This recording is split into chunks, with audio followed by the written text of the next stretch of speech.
around his leg. Parents how do you even know, like, seriously, he got up and walked? Like, no joke, like, walked away? Like, yeah, that's see the fence behind that pipe going across the top?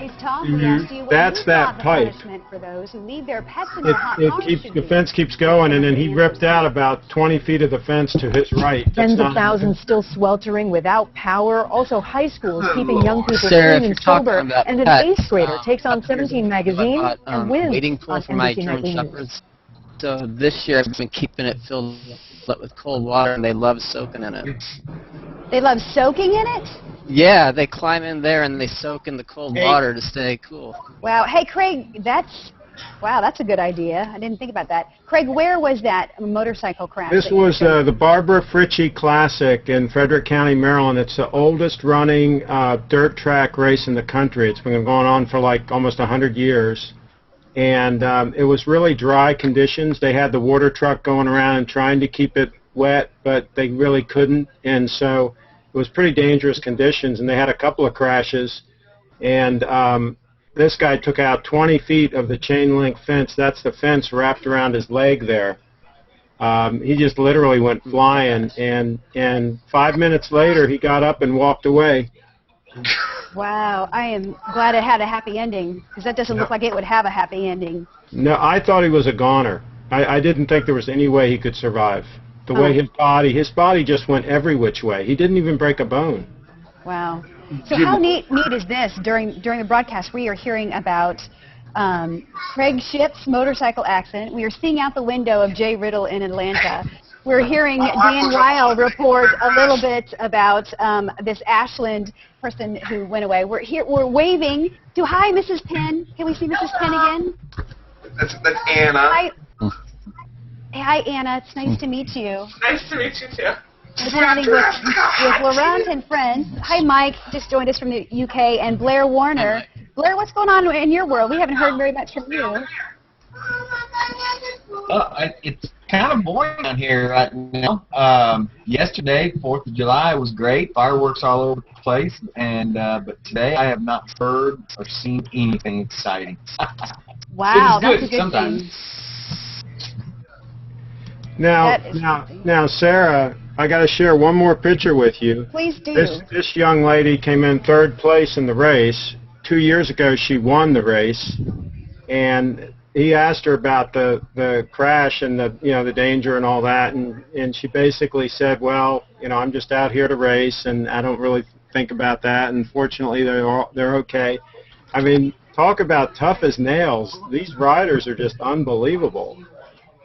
And she's keeping up with all the best. 2 horses seized from a Callaway County farm suspected of neglect found a new home today. The Callaway County Veterinary Clinic rescued 3 horses, all separated. She even has a camera on her motorcycle. The clinic says the owner claims she couldn't afford food or care for the animals, but cooperated with the Humane Society. Just dewormed our horses today. Some are headed for local farms. The 3rd is still recovering. The clinic says those are especially important to make sure animals have what they need in this high heat. No, I don't remember seeing any period. To make sure that you guys have lots of fresh, cooled water out. Make sure that there's salt blocks out in the pasture and the stalls that allows them to keep drinking water. I've been doing that. I've been putting out mineral and salt blocks. The other thing you can add, Sarah, is there's something called Raybon blocks, because horses get a lot of flies this time of year. And asked you what kind of people should what do they do with the salt blocks, Dad? Salt blocks provide nutrients and minerals. The mineral blocks have lots of important minerals they need too. They like chew on them, do they? Salt helps. They chew, yeah. I also feed loose salt too, Mike, and you can do either. And they just eat up the mineral blocks, provide minerals, and there's something called Raybon blocks, which they eat that, and it helps keep the flies off them. It can be easier than spraying the flies, especially if they're not super tame horses. But it's a good idea. But really, in hot weather too, you should mineral and salt your animals constantly. Keep it out there. Like if I drive my truck out into the field and they haven't had salt and mineral, they'll lick my truck because they're looking for that rust in anything that's on it. Gotcha. I did not know that. So that is really interesting. That's something that we actually should have included in our story. That we did about that. He's talking about how when he feeds his animals that he gives them the salt and mineral. Salt block. Yeah, salt block. But that would have been great to include in the story. Yet another reason why we need to take more hangouts on TV, right? Tell Jim that there's salt blocks on the golf course apparently on every tee. Salt blocks on the golf course, they say as well. I'm wondering. Tell him he should give his macaw some salt and mineral too. They say that you should give your macaw some salt block. Yeah. Hey, Mike, I can probably help out later this week. Sarah, what I want to do time with a bag of dog food. So he knows all about Orscheln's. What we need to do is get about 4 or 5 people together and with Pro Studio and just go through like a fake script and try and work the social element out because there's a couple of buttons. It's just using it and using it and using it. I did a video today which is not going public, Sarah, at all. With your hats? Yes, that one's not going public. That's a link only, that one is, so don't share it. I gotcha. Hi, Dr. Levin. Good to see you. Oh, Atlanta fire engines. Jay, what's that going on? You said my name and the sirens went off. Oh. Yep, local fire. You know, Sarah, where I live, the past week or so, I've been hearing a lot of sirens from the highway. A lot of sirens. We actually did a story about the heat wave, how it's creating sort of a crime wave, as you will. So they looked at some of the statistics for reports, and they found a direct correlation between the rise in temperature and the rise in some of those crimes, which is interesting. Are you guys finding that in your areas too? That seems to be. You know, I haven't looked at the. We have some zone. The Atlanta Police offers us actual reporting and analytics on their website for various zones that they publish over XML files. I don't know where it goes, but there's several websites you can go to, and I haven't seen their stats updated recently, so I don't know how to catch that except for every maybe a few weeks. Interesting. And Jay, by the way, is the one who got married in a hangout. Yeah. So Jay, introduce yourself. Tell us briefly about that for those people who haven't heard your story.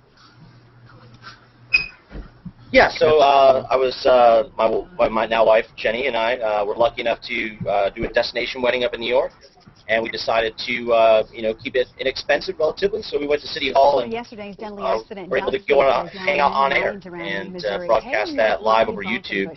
And actually, it worked out not to the benefit of obviously the public, but also a couple of my sisters who were unable to attend. One of them is able to watch from work as we got married, and then also do the champagne toast at a park nearby, and then Circle Line Cruise later in the day that we broadcast 2 hours of around Manhattan Island. Molly, but we want to say a little bit about fantastic. that. Great Incident. So was there adjusted Latisse on the hangout too and all that? Encouraging people to go out and get your dock inspected. Sorry?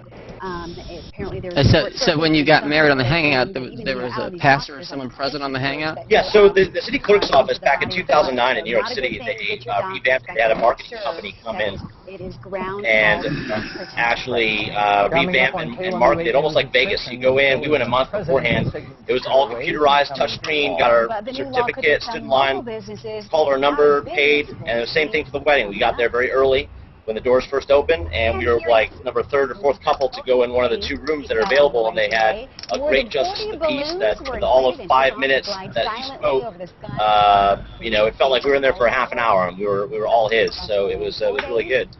Food and dancing as well. $35. Balloon rides. Talk about a hot place to be at a hot Did you ask the question, Jay, if it's actually legal, which I presume it isn't anywhere, to get married on a video call? Has anybody ever been married but not in person? I've not seen. I thought I've seen people get married over. Yeah, you absolutely can. Can you really? It's up to the minister. It's also up to which state you register in. So I don't believe both people have to be present at the time, as long as eventually both sign the wedding certificate. My sister actually got married so hastily, and it was kind of a shambles that. Not only did the father of the bride not get to give a speech, but then it wasn't until the next day that they signed their wedding certificate. they're just completely forgotten. Have they got to be in the same country then? I'm not getting married. I don't want to get married to anybody. You know, if anybody's watching, but in terms of perhaps I do. Who knows? You know, but I'm saying that, you know, certainly if say one person was on U.S. soil and someone else was in another country, you know, that they could. Hi, Jim. Yeah, I'm sure the legality of it there is going to be in question. Then, of course, you know, you could say you're married, you could get married, record it, maybe bring it into the interview with immigration with you when you have a visa. I don't know. I have no idea. Be interesting to research that. Interesting question, wouldn't it? Yeah, it would be interesting. I think it's fascinating, just another way that this space is being used.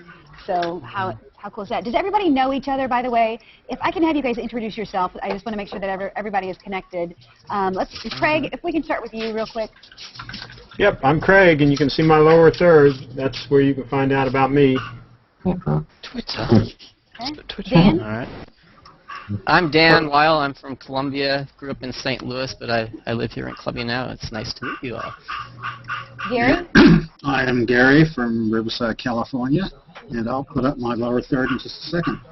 Okay. Jay? Yes, my name is Jay Riddle, and I'm an IT consultant on the road typically, but right now I'm at home in Atlanta, coming to you live from Midtown. Laurent? My name is Lawrence, and I'm currently in Paris and France. Okay. Marcus? I'm Marcus Penn. I reside in Jefferson City, Missouri, work in Columbia, Missouri, and I am the brand manager of UServe and account manager for Veterans United Home Loans. Mike? Mike Downs. I'm from England, and I've been in Hangouts for a very long time, and I think I know pretty much everybody here apart from Jay, which I've just met. Hi, Jay. Okay. So again, we're the NBC affiliate. My name is Sarah Hill in Columbia, Missouri, and we're experimenting with doing our live broadcast with a live cyber couch, if you will. It's kind of a news coffee shop. People come and go as they please, but instead of reading the newspaper, they watch the newscast and they chat about it. So we're excited about using this space. It's sort of a free satellite truck in the middle of a crowdsourcing tool that we're able to put people on the air. And how fascinating is it during the course of this newscast, we learn about a Hangout wedding. We learned a little bit about the meat district in Atlanta, about a motorcycle accident. I mean, all kinds of different news that we learned just during the course of this broadcast. So that's, yeah, absolutely. Horse salt as well. Horse salt, mineral. For animals. It's like having an omniscient narrator in your ear when you're broadcasting, and it's really actually very fascinating. Max Mincer just joined us. Do you want to introduce yourself and tell people what you do and where you're from? You're muted, Max. If you could unmute your mic. Max, go ahead. I tried to do that for better quality of a hangout. Yeah, I've been with you guys for some time. Okay.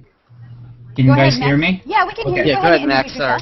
Yeah, I was off for a couple of weeks. Just had to catch up with a lot of stuff. But I'm here in Washington, and I'm doing internet consulting with small businesses locally and nationally. So.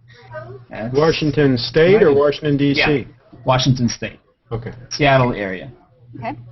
So this is a hangout on air. Is there anything that you guys want to report, news in your area, or anything that you would like to bring up, either about projects you're working on or anything like that? I'd love to hear about the projects that you're working on. I'd be interested to hear about the what's going on with internet consulting with small businesses in this economy. Do you find that they're trying to take advantage of focusing their marketing dollars and do that, or are they cutting back on those things? Anybody want to answer that? Well, I can answer it in that I did share Google made a small business website video recently that I had a bit of reaction on. I just said, look, I think this is pretty much free. I think people could do it. And then there was this whole debate, that started off after whether it's going to be hurting, people who build websites or not, or why Google have done it. And it was one of those things where I subscribed to the video, came and I shared it. I don't know if you've seen it. I will get the link. Yeah, get the link and put that in the chat if you could. I use a lot of Google Sites for clients because they're free and they're pretty easy to manage and all that. I think they're a great tool. But I put this photo up. I just wanted to show you it wasn't just the guys that were racing around that dirt track. She came in third in the race, and she was right behind the two guys that crashed and went around them. Wow, that's a great picture too. What's her name? Do you know? The two guys that crashed. Her name is there at the bottom. Shayna Texter. Shayna Texter. Yeah. And the two guys that crashed, by the way, won first and second. They crashed after they went through the checkered flag. So they were battling to win the race, literally handlebar to handlebar, and it was a photo finish. And they went around the next turn, and because right after the checkered flag, that's when the nasty turn is up there, and then that's when they crashed. No, I saw an interesting, it was either a documentary or news story about the Isle of Wight over in England, where it's still the only place that's basically illegal to have a no speed limit. They have a track that people pay big money for, and about 50 people die a year on it. It's very controversial. You mean the Isle of Man? Yes, the Isle of Man. Thank you. Thank you. Isle of Man, yeah, the minks. Yeah, it's, yeah. Yeah, we haven't had anybody die in this race for a long, long time, but there's always some crashes here and there, almost every time, just because they're pushing so hard. Mm-hmm. But I guess they know how to let them down. Yeah, Dan? I kind of think it was interesting what you were saying about the heat, because we went to the Jefferson City Festival on the 4th, and I went to get my son some drinks and stuff. And while I was down on, I think, on one of the streets there, Madison Street, a woman with her 4-year-old toddler stopped right at the alleyway and was telling these people they couldn't go to the alleyway. She was apparently drunk, but the woman in the car got mad and drove right around the woman with her toddler there, and she hung on to the door. And they started to get in this big fight, and all the citizens had to break it up because of the police. Oh, yeah, I think the heat was. I talked to police officers. The heat was really getting people to. Yeah, I would imagine you've got a little lag on your line, so. But I would imagine that, we said heat contributes to hot heads. I think is the way that the police department phrased it. So, yeah. I think you're right on there. Mike, what map are you showing? What is that? I'm showing the United Kingdom here, which is on the right-hand side, Ireland on the left, and right in the middle there is a piece of dirt there, which is the Isle of Man, where they have the Isle of Man TT that gets extremely dangerous in there. And the sadness, and I'll tell you the sadness, is that see the Isle of Man there in the middle of nowhere? Mm-hmm. If you go over towards Manchester, it's actually over Sheffield way. That is where they're the only newspaper on the island. They are now printing it on the mainland between, I think it's Sheffield. So they have to take their own news, get it printed in Sheffield, and then ferry it back again to feed the newspaper to the locals. And they've shut down the only printing press newspaper on that island. I know, it's sadness, isn't it? That changed a while ago. I heard him post about that. That must be the ultimate outsource. I'm surprised they have newspapers, period, still. Oh, there's a big population there, Craig. There's about 30,000 people live there. So, I might be wrong on that. Haven't they heard of something called the Internet? Don't they have that? I think it's a sad day when newspapers stop printing in print. I think they need newspapers. Do you like? Okay, Dan. So just challenging here. Is it the tangible aspect that you like? Of feeling it in your hands and it being delivered to your door in a paper form?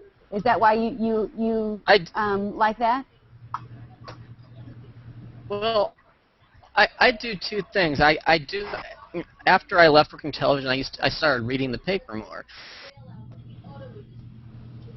And I like, and then if I want to follow up on it, I'll go to the website too. And my wife and I both, we peruse the news on our phone. We get notifications all the time.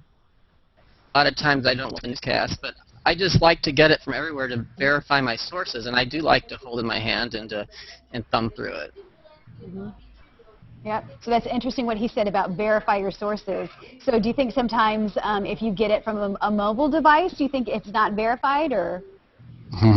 Actually, I think no, I do, but I think from my phone is for. Because I have like CNN and NBC and everybody doing it at the same time, and so I can see it from all the different angles, and I kind of like that, Mm-hmm. And it's fun because on if you like a lot of times papers, people get it wrong, if you like the newspapers, you better stop using all those other things because they're what's killing the newspapers. You can't have them both. Yeah. You're going to have one or the other. Yeah, I personally like reading books in the paper, not on the computer or the iPad or Kindle, for that matter. Yeah, I've heard people Craig, say any of the paper turning. There's something, you know, about holding it in your hands. I can see that. Do any of your titles, Craig, get printed? Say again? Do any of your titles that you publish get printed, or are they all web-based? Well, everything I do is on the internet. Yeah. No, only asking because I know that you know, talking with Dermot about things and whether there's certain periodicals that come out once every 2 weeks or once a month that is a printed version, that sort of thing. Yeah, nothing that I do, and most of the local print media in my area has been dying out. Some of it's still hanging in there. We have a local newspaper here in Frederick County that they're losing money, but they still keep publishing. The family has a lot of money because they sold out. They used to own the cable TV business, and then they sold out to Adelphia, when now Comcast owns it. But they sold out for a lot of money. So they've got a pile of cash, and they've been burning through it to keep the paper alive. But I don't know how much longer they're going to do that. There's one thing I miss about printed media is it's a medical thing, but I'm allergic to printer ink. So I miss sneezing when I read my newspaper. Yeah. So, doctor, what does it make you? What does it make you do? You break out, or? It makes me crazy. I start sneezing like crazy. Just any kind of print? Any kind of print? I haven't done a scientific study. It's mostly newspapers. Didn't seem to happen when I was reading books. Gary, I thought you were going to say it makes you... It was only the New York Times, I might say. Yeah. The local paper here in Columbus used soy ink several years ago instead of regular newsprint ink. Yeah, you need to come here, Gary, so that you can read our paper because we printed on soy ink. Yeah. Yeah, but then I'll have hay fever. Yeah. So you're literally allergic to media. Yeah, bits and bites don't make sense. Yeah.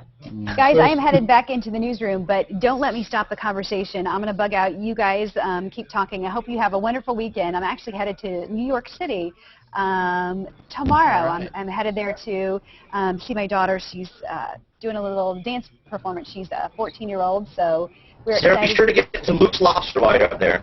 Luke's Lobster. Okay. We go every time. You have to do it. They have one in D.C. now as well. You got to try it out. I will definitely try it. This has been a great conversation. I appreciate you guys checking in, and I hope to see you again in the boxes. Have a wonderful evening.